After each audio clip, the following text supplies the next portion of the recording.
Balikan. At ngayon nga, syempre, hingi tayo ng update sa mga nangyayari nga sa unang araw ng pasok sa batasan sa ang kasama natin dyan si Joe Tamesis tsaka si Dayan Medina. Kamusta naman dyan ang first day of classes? Magulo na ba o very organized pa rin ang mga ginagawa ng ating mga kapulisan? Alright, Sandro, alam mo kung maalala mo last year, di ba, nandito tayo sa Batasan Hills National High School. Nakakatuwa kasi ngayon mas organized at mas maganda na dahil hindi na kulang ng classrooms. Lahat po ay meron ng textbooks at ang ratio po is 1:1 na. Alright, pero bago yan, Sandro, babalitaan muna namin kayo dahil alam naman natin na talagang dagsa pa rin yung mga estudyante. Alamin natin kung paano nag-prepare ang Department of Education. Kaya naman ngayong umaga makakasama natin ang kanilang Regional Director. Let us all welcome Dr. Luz S. Almeda. Good morning, Doctor. Morning, Doc. Good morning, Diane at Joe. Alright, Director, pag-usapan natin kasi alam natin kahapon pa lang nagpre-prepare na ang Department of Education. Meron silang Department of Education Information and Action Center kung saan po mga requests at mga problema. At isa po sa mga problema talagang umangat at number one na talagang nirereklamo po yung late enrollees or yung pag-register, nahihirapan daw po sila. Paano po natin in-address itong problemang ito, Director? Ongoing ang enrollment hanggang ngayon. Pero doon na sa office ng principal, hindi na dito sa entrance na maraming table for enrollment. Because classes have started already. Okay, Director, I'm gonna be opening up a can of worms here. Kamusta naman po ang kampanya ng DepEd laban sa bullying? Intensive yung ating kampanya ngayon. In fact, sa orientation na ginawa natin before start of the opening ngayon, last week, 2 weeks ago, may mga meeting yung mga guro at saka mga magulang kasama yung mga student leaders on the anti-bullying law.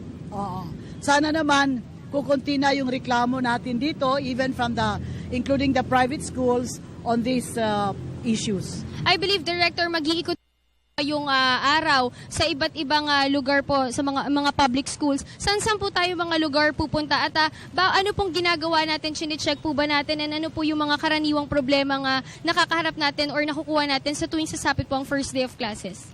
Karamihan na the usual problems that we face are congestion talaga, kulang ng upuan, kulang ng ganito, but fortunately, yung problema dito sa Batasan Hills na kulang ng upuan last year, na-address na yan kasi yung local government units at saka DepEd talagang nag-deliver on time. Kahapon, last week, yung 1,500 chairs. Tapos yung ating mga guro, na principal dito, nag-early orientation with the parents and the student leaders at saka mga guro as early as last week, May 20, para mapagtugunan yung mga kunting problema. So I would say we have been able to address, DepEd has been able to address the shortages as of 2010. Okay. Year 2010. Ngayon, wala na tayong except yung mga needs na lang natin. So double shift pa rin tayo. Some classrooms for first year, grade 7, yung hinati. Pero nakikita naman natin na meantime, temporaryo, sana naman we can have more buildable spaces to be provided by the city government sana para we can construct, the government can construct more classrooms to accommodate our overflowing classes. Alright, Director, we are welcoming 23 million students, both elementary and high school students for this school year. Can we say na 100% ready ang Department of Education sa kung anumang problemang maaring nilang makaharap? I can only speak for NCR. Yes, matagal na tayong nagpe-prepare nito. In fact, we are closely coordinating as early as Brigada Eskwela, yung early registration, March, April, May, continuing na yung ating Brigada Eskwela, convergence of all government and non-government sectors para tulong-tulong tayo na matugunan yung ating mga little issues in our schools. And thank God, we have gone to at least 6 schools already early on. 5:30 kami umalis ng opisina. 5:30 a.m. Yes, we have been able to see and observe. Now we have regular classes and our teachers are in their classrooms at saka somehow we've been able to normalize things. And Director, speaking of readiness, if I'm not mistaken, this is the third or second year na ini-implement ang K-12 program. So how are we holding up? Yes, we have implemented already the K-12. Meron na tayong mga curriculum for every grade. We're working on, it's still a work in progress, however, sa senior high schools. But we have 2 or 3 pilot high schools for this year in the National Capital Region. Alright, siguro dun sa mga na nakakaharap natin na ngayon, Director, most especially to the parents of yung mga students, siguro any tips or advices for them this school year? Yeah. Meron tayong Public Assistance Command Center. Project ito ng Oplan Balik Eskwela. May sa central office, may sa regional office, may sa division. So kung may mga magulang dyan na may kunting reklamo sila, like problema ng documents, upon enrollment, tapos transfers, tawagan nyo ang principal, puntahan ka agad yung principal, if not, sa superintendente, if not, sa regional office.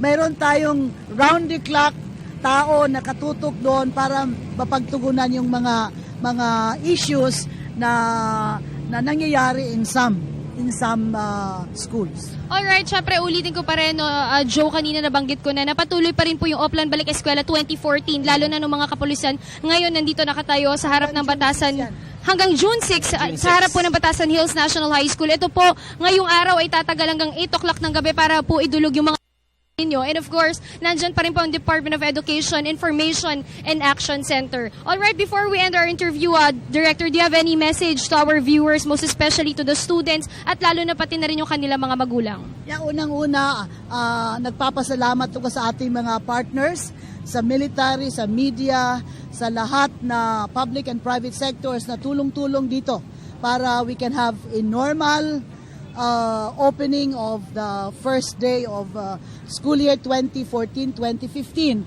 Sa lahat ng magulang at sa mga bata nila, nagpapasalamat tayo na talagang mataas, malaki yung kanilang suporta sa kanilang mga anak. Sana it will continue round the clock until the last day of the school year. Alright, thank you so much for joining us this morning. That was Dr. Luz S. Almeda, Regional Director ng Department of Education. Thank you so much. Thank you po. And good luck po sa lahat ng programs and projects ng Department of Education. And of course, Joe, ngayon, ang dami nating natutunan. At syempre, good luck po sa lahat ng mga mag-aaral. At sana tayo at gawin din natin yung mga yung part natin, hindi lamang ng mga different government agencies. Tayo po ay makipagtulungan.